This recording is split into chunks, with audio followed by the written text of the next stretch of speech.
After a man was violently dragged from a United Airlines flight, there will no doubt be defenses of the company along the lines of, well, if the man had obeyed he wouldn't have been dragged off the plane. In frank terms, this is bull. The fear aboard United Express Flight 3411 should alarm all thinking people about how the American mind has been trained to obey above all else. Obedience is a relentless message in the U.S., drilled into the populace via education, business, government and, of course, the threat and reality of police violence.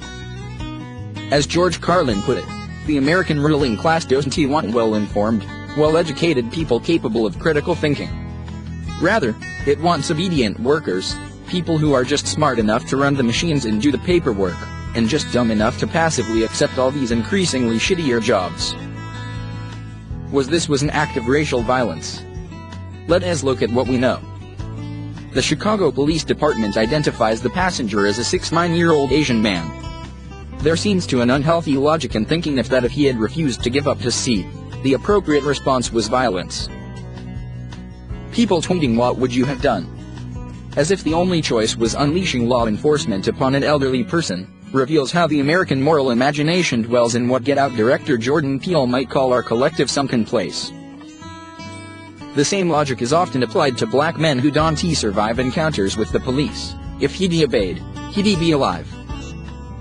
This message is meant to instill a fear of disobedience in the living and convince Americans that violence to facilitate commerce should be our first response.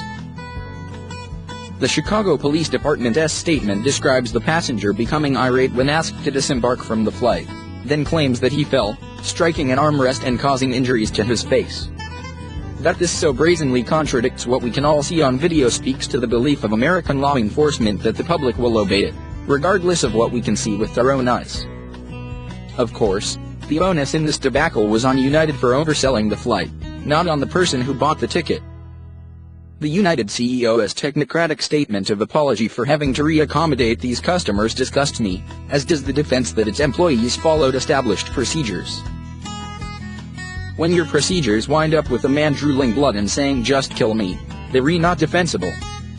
I simply can't believe a blonde white woman would have been yanked around by a cop in this way. She'd have threatened to sue, other passengers would have come to her aid, and the whole flight would have been deplaned before she'd been assaulted like that. Was it the refusal from an Asian man that prompted such a violent response? I wouldn't be surprised. Any possible Asian model minority status can be withdrawn at any time. Refusal to defer to authority would quickly revoke that status.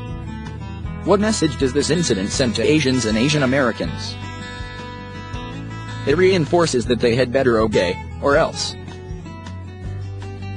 There is some deeply contextual U.S. history behind a cop taking control of an Asian man's body on behalf of a corporation.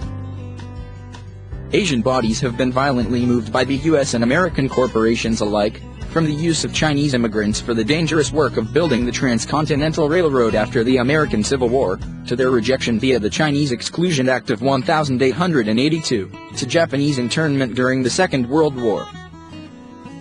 Asian bodies are routinely erased from American history in our curriculum, as they are by way of whitewashing and yellowface in contemporary visual culture, for example in Ghost in the Shell, Doctor Strange, Aloha and the Great Wall. But thanks to United Airlines, an Asian body has been made visible in a way Hollywood couldn't ever manage as a subject of real-life state violence. Why couldn't United's employees have mediated the situation, put their staff, who apparently needed seats people had paid for, on another flight, or simply waited? So much American violence could be mitigated by waiting. This episode is reflective of the moral, intellectual, and spiritual catastrophes the U.S. routinely creates with its thirst for hasty solutions that end in violence. Patience could have avoided the harm caused to this Asian man. Patience could have saved the lives of Tamir Rice, John Crawford, Sandra Bland, or Eric Garner. A recurring concern for people of color in the U.S. is, who can touch and control my body? American hegemony demands non-violence from protesters, but is quick to use violence against people who are peacefully not complying at UC Davis, Ferguson, Standing Rock, or even those who are just sitting in a plane seat.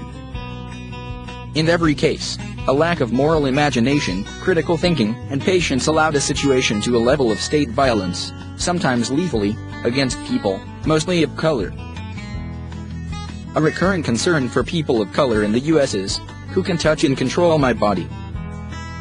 This fear is realized in many ways, from touching black women's hair without permission, to denying abortion access to poor women of color, to locking up about 1 million black men. Fear of losing the control of one's own non-white body has been visually dramatized by movies such as Get Out and horrific videos of people losing their lives at the hands of police.